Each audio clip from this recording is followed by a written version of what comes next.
السلام علیکم ناظرین۔ آج کل کے اس موسم میں جب کہ ہر طرف بارشیں ہیں اور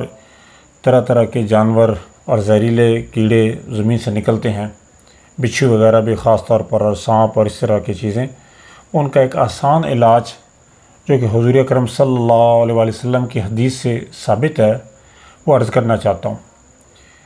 حضرت علی رضی اللہ تعالیٰ عنہ روایت کرتے ہیں کہ ایک مرتبہ حضور اکرم صلی اللہ تعالیٰ علیہ وسلم رات کو نماز ادا فرما رہے تھے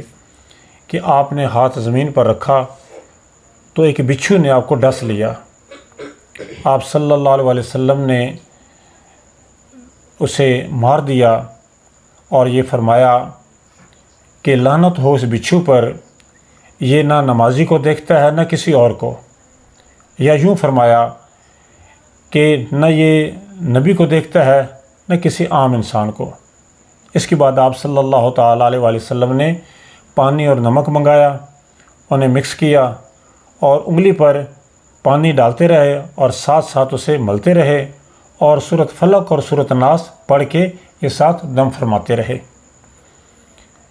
ناظرین، یہ حدیث مبارکہ مشکوٰۃ المصابیح میں حدیث نمبر 4567 یہ حدیث نمبر ہے مشکوٰۃ المصابیح میں، اور امام بہقی رحمۃ اللہ علیہ نے شعب الایمان میں بھی اس کا ذکر فرمایا ہے۔ یہ تو عام بچھو کا ہے، اسی طرح سے کر کے بھیڑ ہے وہ کاٹ جائے، یا شہد کی مکھی ہے وہ کاٹ جائے،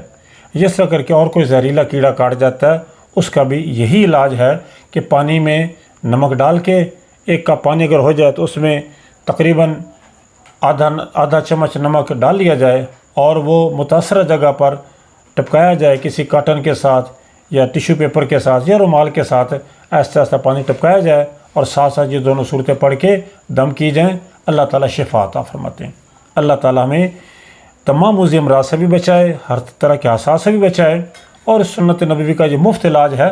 اس پر عمل کر کے، اللہ اگر نہ کرے اگر کسی کے ساتھ کوئی مسئلہ پیش آتا ہے تو یہ مفت میں گھر کا علاج ہے۔ اللہ تعالیٰ ہم سب کو اپنی امان میں رکھے، آمین۔ السلام علیکم ورحمۃ اللہ وبرکاتہ۔